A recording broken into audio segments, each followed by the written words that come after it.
We are Bruce and Jennifer Bennett, and we have 3 children. We have a boy that's a junior at University of Illinois down in Champaign, and then 2 daughters. One is a senior at West, and the other is a sophomore at West. And we've been coming to First Pres for maybe 7 or 8 years. The ministry areas that I'm involved in, certainly small group, and have been very active in small group.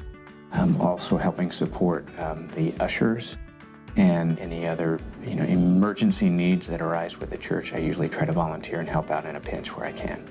The areas that I've been involved with, I've volunteered for Spark a time or 2. I'm currently doing that now. And then also I just started the Catalyst program. I think we just had our first week last week, so it's an exciting start.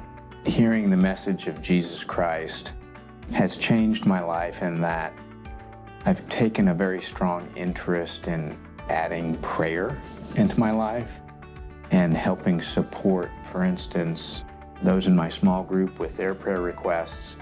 So it's given me added focus on that power and how it can be employed in my everyday life. For me, as far as how Jesus has impacted my life, it's interesting. I grew up going to a Christian school, going to church on Sundays, and going to Awana on Wednesdays. So I guess I could tell you all the Bible stories that I've learned throughout the years, but never did I really feel like I had a connection or a relationship with Jesus until I started coming to First Pres and really started developing that true relationship and it being more than just Bible stories.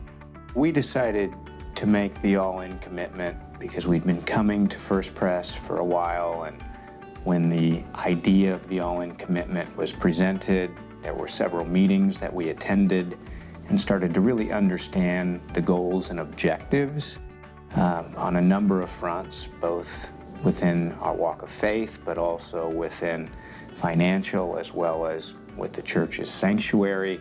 So they were all very appealing to us, and we wanted to be engaged in the all-in process. So that meant from the aspect of our actions, but also our financial obligations as well.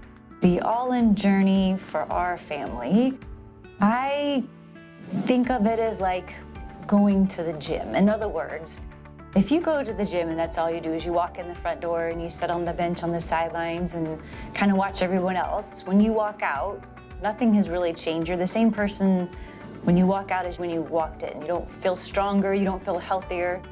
And I think the same is true when it comes to the all-in in the church campaign. You come in, and if you're just coming to church and then going home, you're not going to have that transformation or really feel any movement unless you do become more actively engaged and you participate and you become more involved and talk to other people. And I can go to the gym every day, but if I don't engage, nothing changes.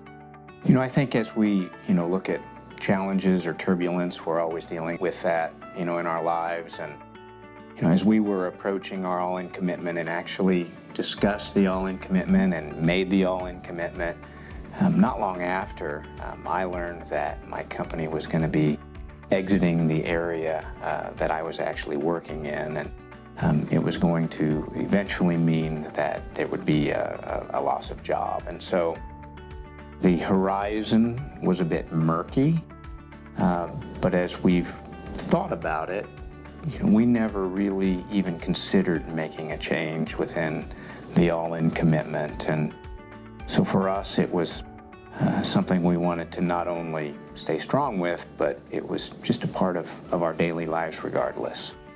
If I were to share encouragement about the all-in commitment, again, for us, all-in equals engagement. It also means giving any anxieties over to God and allowing Him to manage through some of those challenges, and simultaneously giving you the courage to handle those things which you can change. That's certainly for us been one of those guideposts or compasses as we've worked through any turbulence that has happened over the last 2 years. God wants you to give your best, but you also know He'll multiply your gifts. And keeping that in mind, that He has your best interests in mind as you're proceeding forward in your life.